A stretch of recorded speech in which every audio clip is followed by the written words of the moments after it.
देवरानी की रसोई। सिया किचन में बहुत सलीके से काम करती। काम के साथ साथ वो रसोई को हमेशा साफ सुथरा रखती और हर चीज को उसकी सही जगह पर रखती। ये सारे गुण उसने अपनी माँ से सीखे हैं। लेकिन क्या होगा जब उसकी शादी ऐसे ससुराल में हो जाएगी जो सिया की इस आदत से बिल्कुल विपरीत होंगे। ये देखते हैं कि अगर ऐसा हुआ तो सिया क्या करेगी। मैंने सबके लिए खाना तो बना दिया है। अब ये जो चीनी चाय पत्ती के डिब्बे खाली पड़े हैं उन्हें भर कर रख देती हूँ। सबसे आखिर में बर्तन धोऊंगी। सिया रसोई में काम कर रही थी कि तभी उसकी जेठानी कंचन वहां आ जाती है और कहती है, सिया क्या हुआ आज तुम्हें? आज तो तुमने रसोई में कब्जा ही कर लिया है। अरे कर क्या रही हो इतनी देर से? भाभी, उल्टा सीधा काम करना तो मुझे आता नहीं है, इसलिए जो करती हूँ वो सलीके से करती हूँ। सिया, ज्यादा ओवर स्मार्ट बनने की जरूरत नहीं है। तुम्हारे सलीके के चक्कर में सारा घर भूखा रह जाएगा। भाभी, कोई भूखा नहीं रहेगा। मैं खाना बना चुकी हूँ, आप खाना लगा दो। मैं रसोई का काम खत्म करके आती हूँ। कंचन खाना लेकर चली जाती है और सिया रसोई के कामों में लग जाती है। जब बहुत देर तक सिया रसोई से बाहर नहीं आती तो सिया की सास प्रेमा उससे कहती है, अरे छोटी बहू, दिन भर रसोई में रहने का ही इरादा है क्या? आकर खाना तो खा लो। सास की आवाज सुनकर सिया जल्दी से बाहर आती है और कहती है, हो गया माँ जी, बस बर्तन पड़े थे ना थोड़े से, वो भी धो दिए। सिया खाना खा लेती है और कंचन तीनों के झूठे बर्तन बिना धोए रसोई में रख देती है। थोड़ी देर बाद जब सिया किसी काम से रसोई में जाती है तो झूठे बर्तनों को देखकर आग बबूला हो जाती है और गुस्से से अपनी जेठानी को आवाज लगाती है, भाभी, भाभी कहाँ हो आप? जल्दी आओ।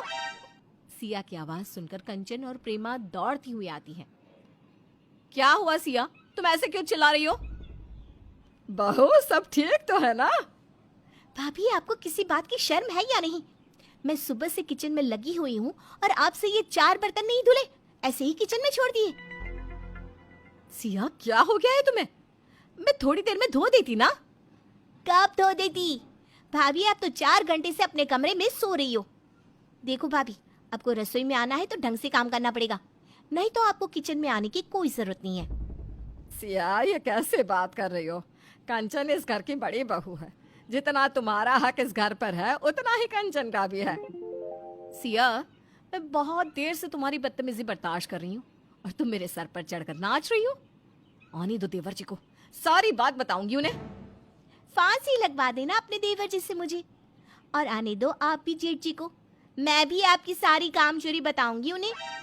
इस तरह देवरानी और जेठानी का झगड़ा विकराल रूप धारण कर लेता है और रात को जब कंचन का पति किशोर और सिया का पति संजीव आता है तो दोनों उनसे एक दूसरे की शिकायत करती हैं।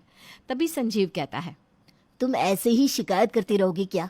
हम दोनों भाई थके हारे घर आए हैं, कुछ खाने को नहीं दोगी? मैंने तो खाना ही नहीं बनाया, आपकी प्यारी भाभी ने बनाया हो तो उनसे पूछ लो। उधर किशोर भी कंचन से यही सवाल करता है, अरे तुम आते ही सिया की बुराई करने लगी। बहुत भूख लगी है, खाना लगा दो यार। आपकी छोटे भाई की बीवी ने बनाया हो तो उससे मांग लो, मैंने नहीं बनाया। कंचन और सिया के झगड़े की वजह से किशोर और संजीव को भूखा ही सोना पड़ा। अगली सुबह प्रेमा ने जल्दी उठकर दोनों बेटों के लिए नाश्ता बना दिया और उन्हें आवाज देने लगी, किशोर बेटा, संजीव बेटा, आ जाओ, नाश्ता कर लो, नहीं तो आज भी भूखा ही रहना पड़ेगा। प्रेमा की आवाज सुनकर दोनों बेटे आ गए। तभी सिया सोचने लगी, आज तो माँ जी ने नाश्ता बनाया है, सारी किचन को तहस नहस कर दिया होगा, मुझे दोबारा से सारा दिन रसोई को ठीक करने में ही लग जाएगा। किशोर और संजीव नाश्ता करके चले जाते हैं। उनके जाने के बाद सिया रसोई में जाकर देखती है जगह जगह चाय गिरी हुई है, गैस चूल्हे के ऊपर आटा गिरा हुआ है और जूठे बर्तन ऐसे ही रखे हुए हैं। सिया ने रसोई की हालत देखी तो अपनी सास